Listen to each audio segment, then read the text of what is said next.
I'm a foster failure. That's what they call it when you agree to foster a dog but end up keeping it instead of sending it to a new home. I signed up as a foster home for dogs for the same reason anyone else would. I love dogs. I spent some years being lonely, alone in a tiny town with basically no friends. I ended up wandering the local shelter in search for a friend. The shelter was having a push for people to sign up to foster, and I took the bait. People loved to dump dogs they no longer wanted in our town, and the shelter was always at or near capacity. The day I signed up, I thought the tiny blonde woman running the shelter was going to collapse with excitement. She told me that not many people signed up to foster in our town, and she was sure they'd have a placement for me within the week, once all the paperwork was processed. I waited patiently. Within 3 days, I got the call that there was a dog waiting for me. I could give this sweet little dog a home until someone could come adopt it. I stood outside the shelter, looking at the photo that had been sent to me of my new temporary companion. My phone screen was filled with the image of a large black dog that I was told had to be mixed with Great Dane due to its size. The rest of his lineage was clear as mud, like most dogs in the shelter. His fur was scruffy looking and his ears were floppy. He had amber eyes that had the same wounded look as many other shelter dogs I'd seen. I walked into the shelter to see the blonde lady attaching a leash to the collar of the big black dog I was to take home. She handed me the leash and told me his name, Shadow. Shadow stood, and I realized I was wholly unprepared for his size. His back reached my hip height easily. If he would have placed his paws on my shoulder, we would have been eye to eye. His amber eyes almost seemed to glow. He didn't seem scared at all. Shadow walked up to me and sat down politely at my feet. His tail wagged furiously, and he raised a paw to tap my knee. I scratched his head and he melted beneath me. It was love at first sight. I knew somewhere inside me that he'd be my dog in the end. Before I loaded him up in my car, I was told he'd been bathed but had a nice stray stink that seemed to be lingering despite the 2 baths he'd been given. As soon as we were in an enclosed space together, I could not deny it. Shadow was a smelly dude. I made a mental note to speak to the groomer or a vet. There had to be a reason for the persistent stink. As the weeks passed, I grew to love Shadow more and more. I started to believe I'd be a foster failure. He was a dog who suited me. I'd even set up a little dog camera so I could keep an eye on him while I was at work and dispense some treats from the way too expensive device attached to the wall. Eventually, something started to strike me as odd, even a bit scary. Shadow was wildly protective of me in a way I'd never seen from a dog.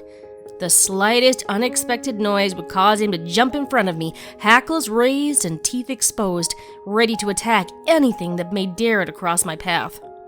The growl he'd emit was otherworldly, so deep I almost felt it in my soul.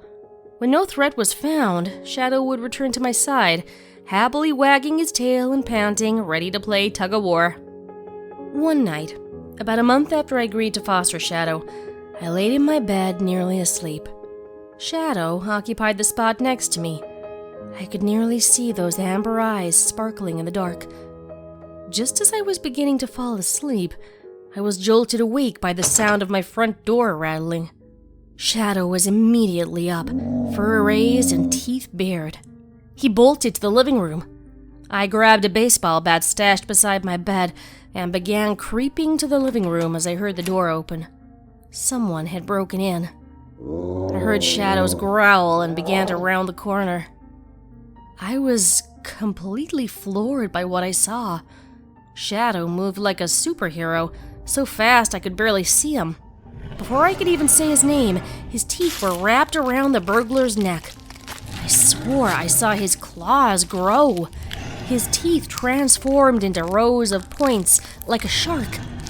Blood spattered across the room as Shadow slashed deep claw marks across the man's torso. There was no hope for the guy. In what felt like the blink of an eye, he dropped to the ground. Once I got close, I could see that the robber was dead. Shadow had blood dripping from his lips. He turned to me, his eyes searching mine as he panted. He was searching for approval, like he'd done a good thing. My stomach dropped. Shadow had no fear.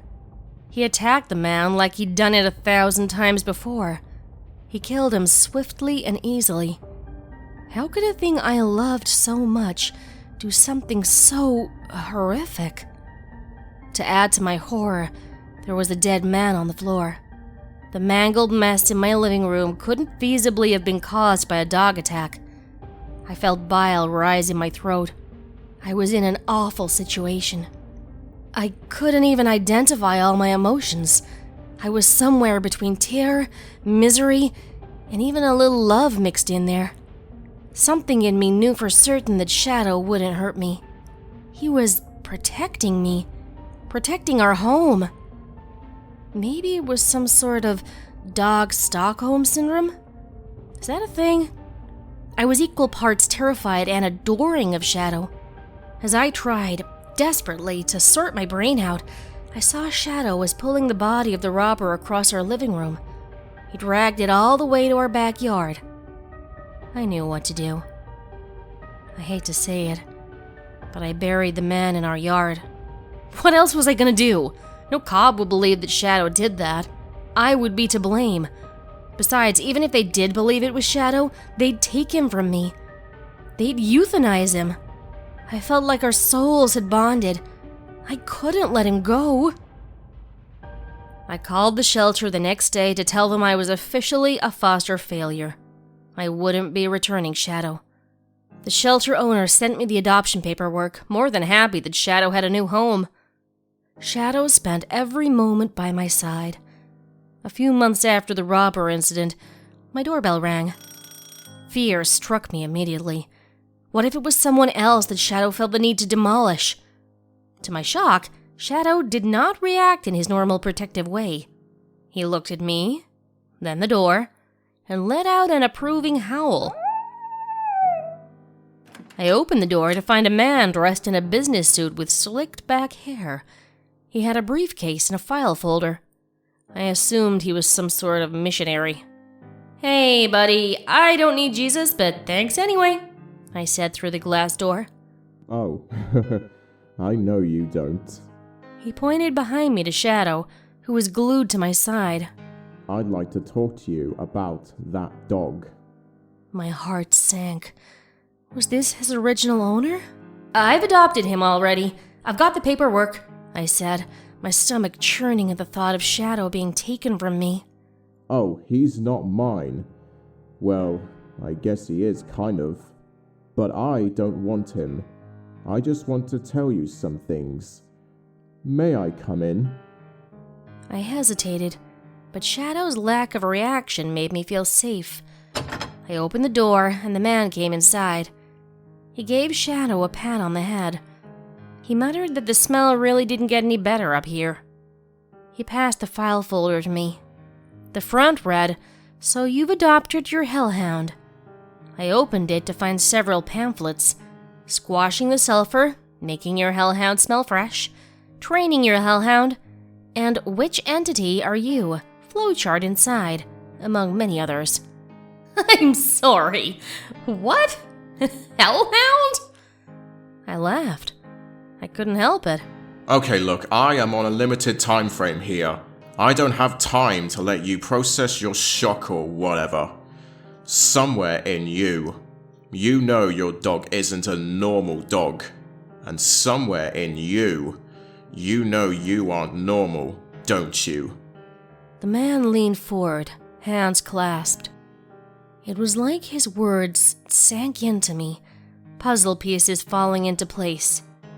My lack of friends, my need for no one, Shadow being the first emotional attachment I'd ever really had, the ease with which I'd accepted Shadow murdering someone, 1,000 other tiny occurrences in my life that added up to this reality.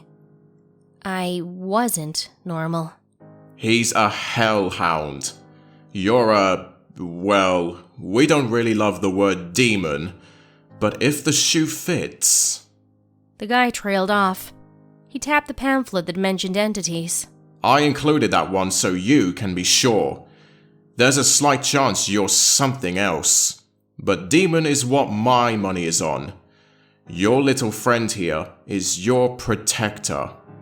He pointed toward Shadow. Shadow laid peacefully at my feet. I stroked my hand down his scruffy black fur. My contact information is in the folder too. Ring me if you have any questions. There's a lot of info in there about training, grooming, general care. If you want to keep him, I'd study up. Wouldn't want any more casualties. The guy pointed his eyes in the direction of my back door. He stood, bid me farewell, and was gone as quickly as he'd arrived. My world was flipped upside down in a matter of minutes. I laid on the floor next to Shadow and buried my face in the fur of the only friend I had. I gazed up at the ceiling, trying to process the fear I felt. The fear wasn't of Shadow. No, that wasn't it. It wasn't even of the strange man who had just shattered my reality. No, it was fear of myself, of what I was, of what I could become, of what I knew deep down. I am meant for destruction, with my special canine companion by my side.